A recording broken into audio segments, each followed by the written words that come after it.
My name is Rich Harrington, and I'm with a company called Red Pixel, as well as an education outlet called ThinkTap. And today, we're going to talk about some essential and advanced techniques of using Photoshop. Ways to use Photoshop with After Effects and with Premiere Pro. But if you use other editing tools, a lot of these things will translate as well. But the best integration, of course, is between all of the Adobe products, which is one of the key benefits that I really like about this and why my production company has used Adobe for many, many years. So we've been in business for about 20 years. We produce a wide range of online content for big companies. We do a lot of the marketing materials for Canon, for example. We do a lot of work with government agencies and nonprofits. So it keeps us busy. So essentially, I started using Photoshop super early on. I worked at KCCI Television in Des Moines, Iowa, and they started using Photoshop version 2 to produce all of their on-air graphics. Photoshop version 2 did not have an undo command. Photoshop version 2 did not have layers. So you got really good at making decisions and making things done quickly. So it kind of formed my perspective that done is good and perfect is nice. So that's not to say that we don't take a high quality approach, but I've learned to work a bit faster. And my entire career has been where photography and video intersect. I produce time-lapse animation, stop motion. We do a lot with motion graphics and other sorts of things.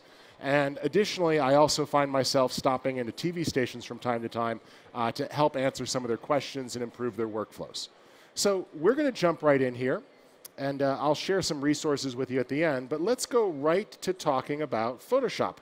And Photoshop is a super exciting tool that has a rich history with video. Anybody know who the co-inventors of Photoshop were? John and Thomas Knoll. Some of you may know John Knoll from all of his work at Industrial Light and Magic. From day one, Photoshop has been a tool used by the film and video industry. So Photoshop is all about working with pixels and making them do exactly what you want them to do. So it's pretty cool. All right, so what we're going to do here is take a look at a series of different tools so you can get familiar with how Photoshop can be helpful. Now, I'm not sure what Adobe wants to do there. There it is. Good. And let's just navigate to our hard drive here, and I'm going to show you a few cool techniques. So first up, what I'm using right here is a tool called Bridge. You can find Bridge under Photoshop, File, Browse and Bridge. You can find Bridge under After Effects, File, Browse and Bridge, right? And so this gives us the ability to work with tools. And what I like is that Bridge makes it easy to do things. For example, I can select all these images and press Command or Control B, and I'm in review mode. So now I can go through and check my images. Oh, that's a 4-star image. At least I think it is. If I click, I can view at 100%, and I see, oh, that picture is actually out of focus. Well, let's make that a 2-star image. Oh, this picture's tack sharp. Well, that's a 5-star. And all those rankings you're applying are automatically added as star ratings, which will show up inside of After Effects and Premiere when you go to browse your images. Just turn on the metadata column for rating, and you'll see the stars, making it easier for you to assign rankings to your content. So this works really nicely.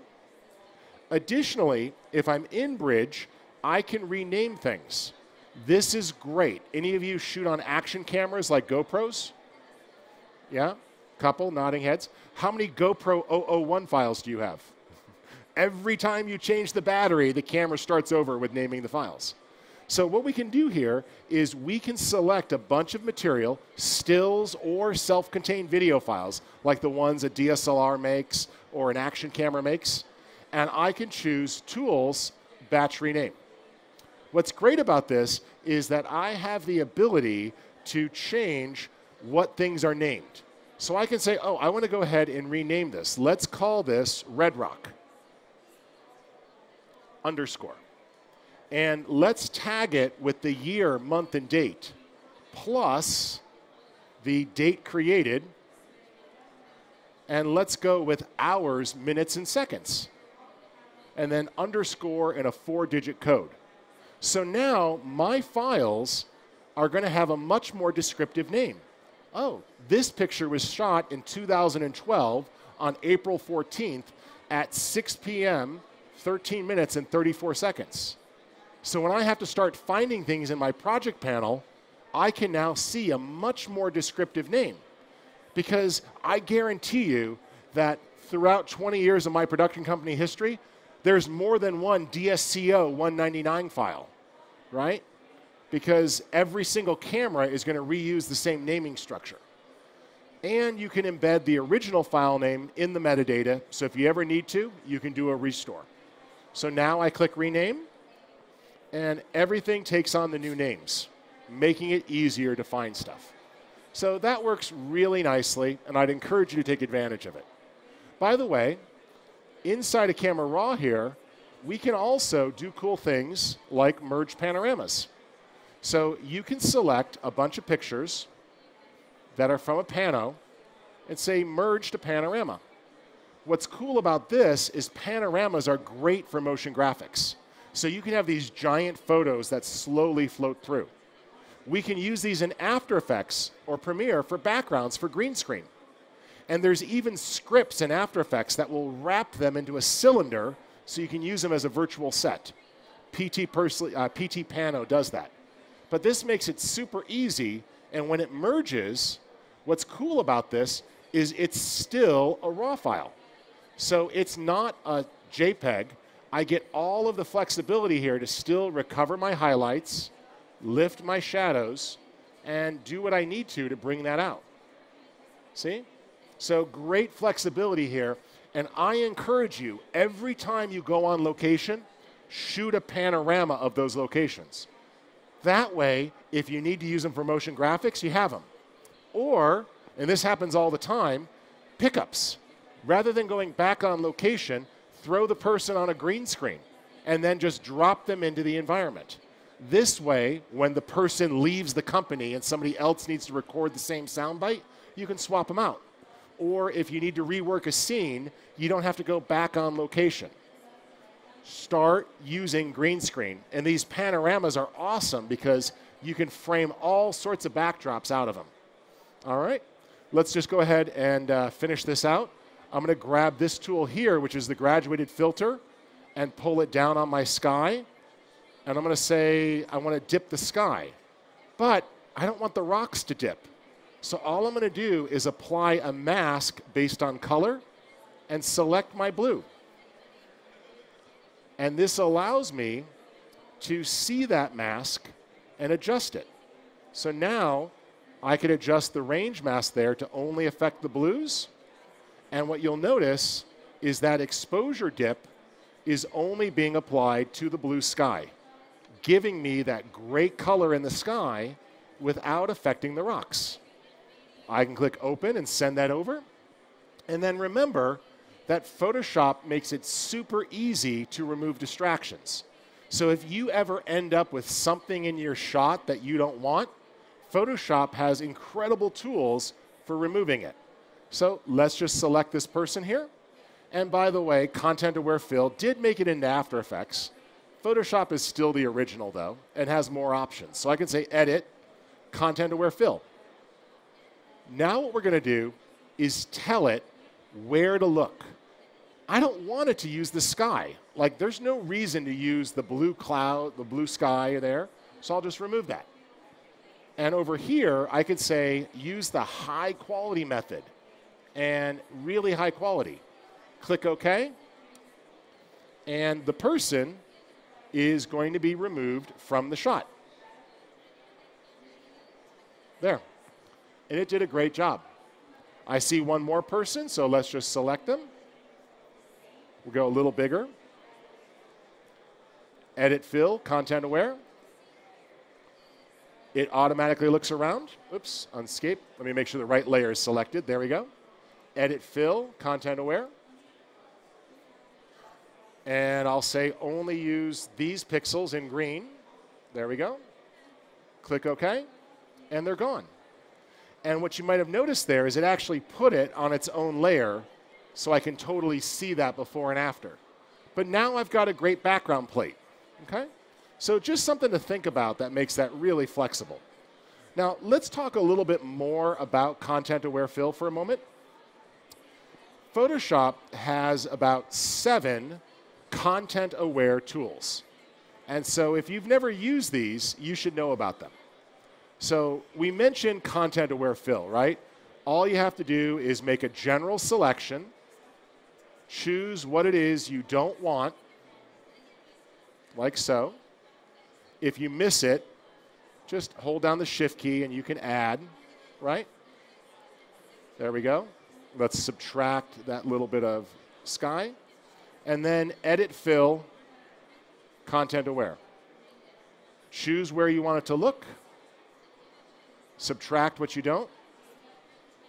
And on the right, it shows you the results. For best quality, bump up the fill settings here to high quality. And we'll just output that right to the current layer. Gone. And it takes the things out of the image. All right. But there are other cool things. ContentAware Scale. Did you ever get a picture and it's portrait and you need it to be landscape? Right? Happens all the time. Well, I can say Edit ContentAware Scale and tell it to look for people. Now, it will stretch everything but the person, stretching the background, leaving the person alone. If I have an object, I can make an alpha channel to define the object. An alpha channel, just make a selection, click Save Selection as Alpha Channel. So now, what I can do is say, Edit Scale, ContentAware Scale, protect the alpha channel, and stretch everything else. Perfect when you have to make backdrops for green screen or format a picture for use in a video and it's the wrong aspect ratio. So nice, quick, and simple. So let's put that all together. Oh, this is in the wrong place. Let's move that inside of Action Safe. I'll go ahead and use my ContentAware Move tool, which lets me pick something up, move it to a new location, and removes it and blends it. Oh, let's go ahead and move the snorkeler so they're closer in front of the boat. Great. Oh, you know what? These people aren't helping me sell my vacation tours. And we don't have a release form on them anyways. Edit ContentAware Fill. Let's eliminate where we don't want it to look. We don't want those buoys. We don't need the boat appearing in there. Easy enough. And I look at that, bump up the quality. There we go. Hit OK. They're gone. Now it's just the wrong aspect ratio. So let's make a selection. And we'll grab the ContentAware Move tool again. But this time, we'll set it to extend. It's a super clone. Drag and drop, press return. Drag and drop, press return. And it does a giant cloning operation and lifts and repeats parts of the pixels. So you can see here, super fast and simple to reshape the photographs to what we need for the project. Does that make sense? So there's a bunch of content-aware tools. I'd encourage you to check them out. They're really quite useful. All right, let's talk about sizing an image for your video editing tool. So if you need to make a new document for video, my suggestion is just say File, New. Then go over to the Film and Video category, and from the preset list here, you'll see presets. There's also some cool templates here that you can use. But I'll say, oh, I need this for HDTV. Or if I want, oh, hey, I need this for 4K UHD. I click Create. It makes the document. Now, all I do is say File, Place. And I'm going to embed the file in here. So let's go ahead and grab that. And we'll just grab our raw file. And I'll hit Place. It allows me to do any development if I need to. If I see any dust spots or anything like I do, I can just take those out. Oh, that's on the monitor here. That's funny. but let's just remove a couple of those little blemishes. There we go. There and there. So we've pulled out the dust spots. I hit OK. It brings it in. Holding down the Alt key, I'll go ahead and scale that up. And now the raw file is embedded in the document. My suggestion is just save this to your project folder. Let's just put this on the desktop for now, and I'll save it as a TIFF file. Now, let's say we're in Premiere Pro, and I brought that in, right? We'll just make a new project here. And I'm working with that graphic. And what invariably happens is somebody says, oh, I want to change. Watch how beautiful this round trip is. Everyone ready? Select the file, and I can just say, edit in Photoshop. Oh, look, there's the layered file. Double click. Oh, look, there's the raw file. Oh, hey, let's refine the white point there a little bit. And, oh, you know what? I really wish that those highlights were a little brighter. Let me just pull those over there right on the histogram. Perfect. And the client I works with, they really want a super sharp image. So let's adjust the sharpness a little bit more so it's a little more aggressive. And I click OK. And, oh, while we're at it, they want a tighter shot. Well, the thing is this is the full resolution raw file.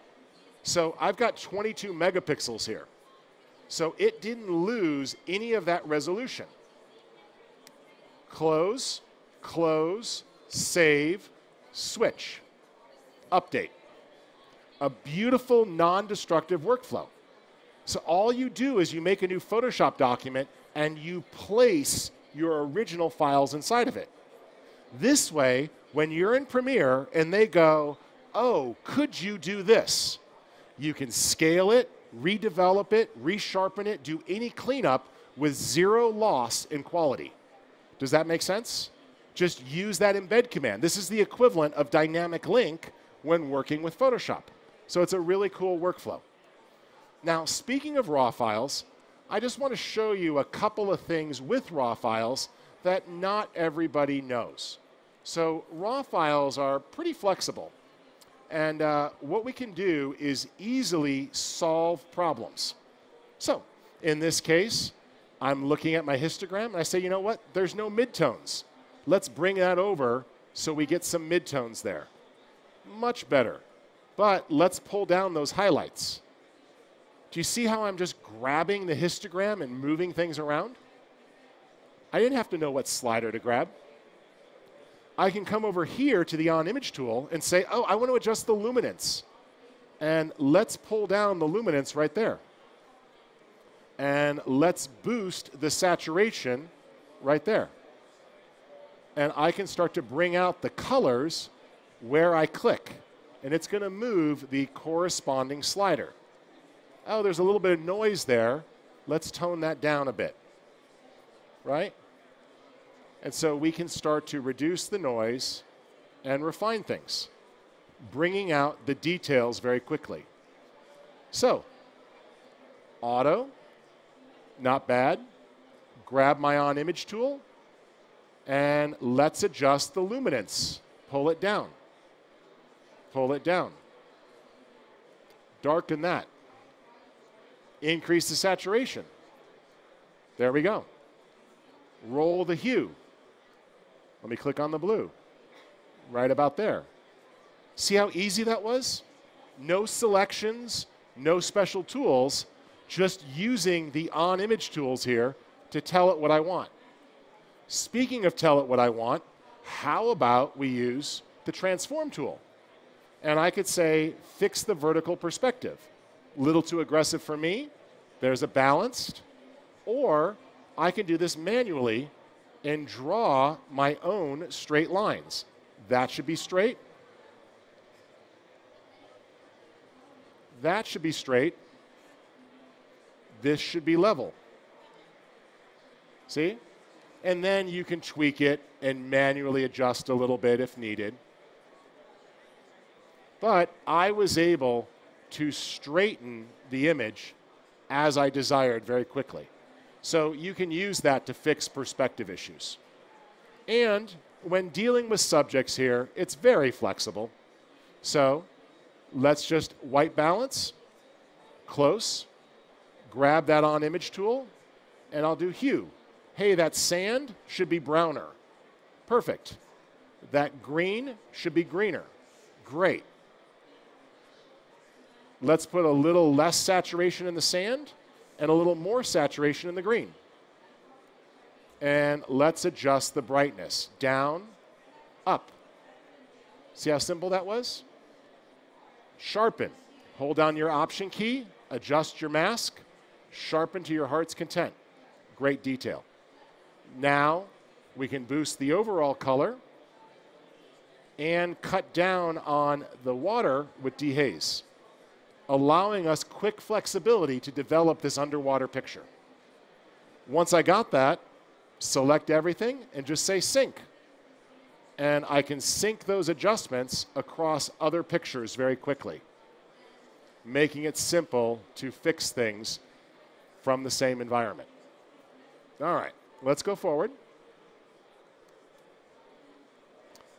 Any of you guys shoot panoramic photos on a drone or fly with your drone?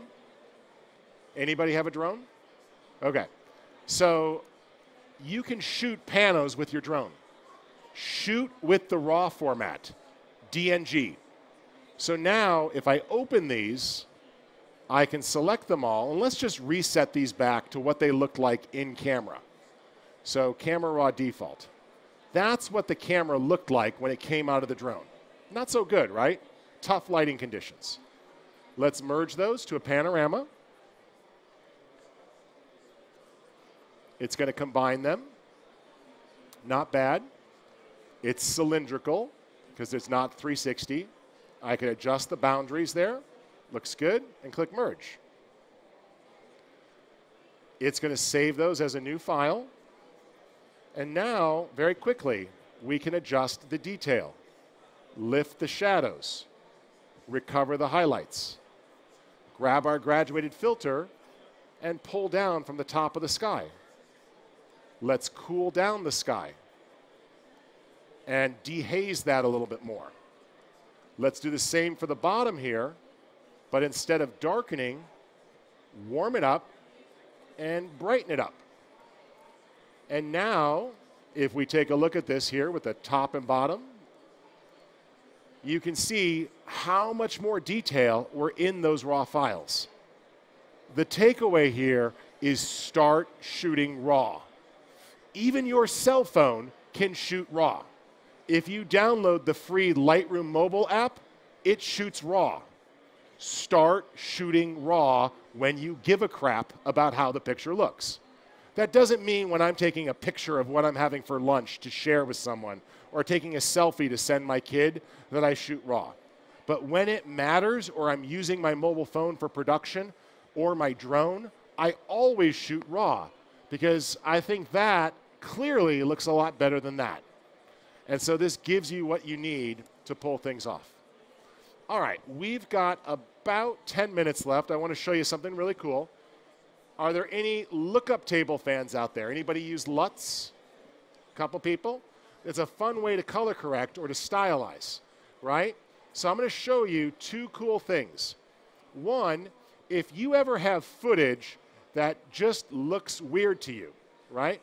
So if you've ever got footage and it's just not exactly what you want, what's easy here is we can use Premiere Pro to fix issues. So here we have some color cast. What I'm going to do is export a still. You should see the export icon here, export frame. Just click. Save that out as a TIFF file.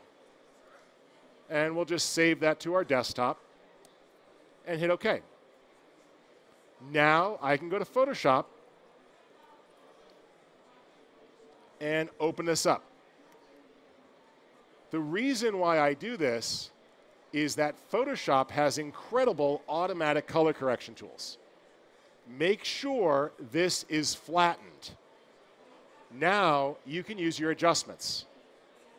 The curves adjustment is very powerful. Option or Alt click on the word auto and you get a secret dialog box that's normally hidden. I'll say that again. Don't just click auto. Option or Alt click on the word auto and choose the per channel contrast snap neutral midtones option, which immediately fixes color cast issues and takes you back to a nice neutral state. So if you've ever got a tough white balance or you're given some footage by a client that somebody who thought they knew how to be a colorist has completely mucked up, export a freeze frame and export this LUT. If you really want to get fancy, you can also take a stylized piece of footage and color correct it back to normal and then open the LUT in a LUT editor and reverse it. And now you could take that LUT and apply it to normal footage to give it a look. But now it's fine. And I could say, you know, this is looking pretty good. Let me just add one more adjustment here. I need a little bit more vibrance. Not bad. That's pretty good. And while I'm at it, I'm just going to use my on-image tool here. Do a little lift there. That's pretty good. And let's use the HSL adjustment here, on-image tool. I want to go after this part of the sky. It's a little off. Let me tone down the saturation there and roll that just a little bluer. Well, now, File, Export, Color Lookup Table.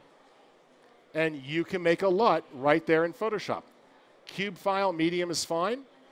Take the name of the shot. Just paste that right in there and hit Save. Now, back in Premiere or After Effects, you can either apply it as a basic LUT where it's locked or as a creative LUT. Grab it and apply it, and the shot's fixed. See how simple that was? And where this really comes in handy is when you want to get fancy. So I'll use a document here so I can build creative LUTs. See, all of these are built right in Photoshop using adjustment layers. So I can say, oh, all right, let's go after this, HSL. I want to bring the blues and make all the blues more saturated. Nice. Now let's click on the skin tone here and make that less saturated, but a little bit lighter. Cool. I like that. It's this almost like, you know, repressed color look with strong blue. And let's click on the pink here and tone that up just a little bit. And you see it's automatically selecting the color here and allowing me to adjust what's affected. Cool. Now I'm going to do a curve. And I want to use the on-image tool to put a little more contrast right there, but lift the shadows up just a bit. And let's start to pop this here just a little. Add my black and white adjustment. Same sort of on-image tool. Perfect. And let's blend that. And now I'll just group those into a folder and call that High-Con Blue. And I can export that as a LUT. And I'm done. So you can use this technique to work with graphic designers or to use these powerful tools in Photoshop to make your own LUT recipes very, very quickly. And anything you do with adjustment layers in Photoshop, including blending modes, can be exported to a lookup table, which is really kind of cool. All right. We talked about Content Aware. I want to show you two other things. One is, any of you guys experimenting with VR yet? Virtual tours? Okay. Photoshop can open up VR photographs very easily. So what we can do is, if we have a photo open, is we can turn it into a 3D object right in Photoshop. 3D spherical panorama, new from selected layer. And what it does is this blends it together. And now we could pan around and look. Oh, I got a seam line here. Well, I can grab my different tools and actually fix that with things like the healing brush here. And I can go ahead and get a bigger brush and paint over that seam and have it blend and start to mix that together. Or if I needed to, I can clone out there's the stand from the monopod. Oh, let's just select that there and say Edit, Fill, Content Aware. There, the stand is gone. Let's go ahead over here and blur out the phone number. So you can do all of these edits to your VR content, and then when you're done, you just say Export Panorama, and it's ready to post to Google Street View or Facebook as an actual 360 photograph. So those interactive photos you see are there. This is kick-ass for site surveys. So we just take an Insta360 camera on site when we're doing site surveys, drop it down, and shoot all of the rooms. It helps us with planning. It lets us know everything that's there when we're doing location scouts and makes it super easy. All right, last thing to show you, and that is this. There are a lot of cool things that we can do using content. Photoshop has some really fun things hidden inside of it that you should explore. For example, we could take a look at an object here and run Vanishing Point. Vanishing Point lets you click to define the surfaces inside of an object, like this. And I could adjust these, like so. Hold off the Command or Control key and tear off new surfaces and adjust the angle. See? Until it starts to line up. Now that's being a little temperamental. Come on, GPU. There we go. And just adjust that there like so till it's lined up. And you can do this pretty simply. Tear off the floors, etc. And actually create a 3D model. So what this does is it allows you to build a 3D model based on a photograph. And that 3D model is simply exported right here to After Effects. Then what you can do is take that inside of After Effects like so. You just import it, and what it's going to do is automatically bring that in as a 3D model. Now, this is great for storyboards, animatics, or simple motion graphic pieces because you can do a basic fly around. It's not perfect, but as an animatic to rough out a scene or to take a storyboard and turn it into a rough animation to figure out timing, it's pretty cool. It gives you some depth and the ability to work with an object and look at it in three-dimensional space. Now, you can get super fancy with this, and if you play with it, it gets pretty elaborate. So, for example, here's when we used it for an actual documentary. And so what we did is we took a photograph and cut it and split it. So now what you see is there's an actual floor, and there's people in the distance, and our guy is casting a shadow on the ground. And it doesn't just feel like we're zooming on a picture. There's 3D depth in the scene because these pieces are at different depths, and there's a floor and a background and a side. And so as we tell our stories with documentaries, we can make the photos have actual 3D depth. And this is a really cool technique to move your storytelling to the next level. All right, I appreciate you guys coming out. A couple of things. One, I don't have enough, but if you want to take a picture of one of these, you can do it over here at the top. Post-Production World is upstairs. It's a conference that runs here at NAB, and you are welcome to go upstairs and take a single class. There are classes on all sorts of topics if you've never been to Post-Production World. This is its 16th year, so it's a hands-on education conference. And if you want to learn more about some of these techniques I showed you, just head on over to ThinkTapLearn or lynda.com, and you can dig in a lot deeper to some of the things you can do with Photoshop. My name's Rich Harrington. I really appreciate you guys coming out, and I'm going to hand it off. Are you up next, Carl? I'm up next. Carl is a genius, so make sure you stay for his session. Thank you so much, Rich.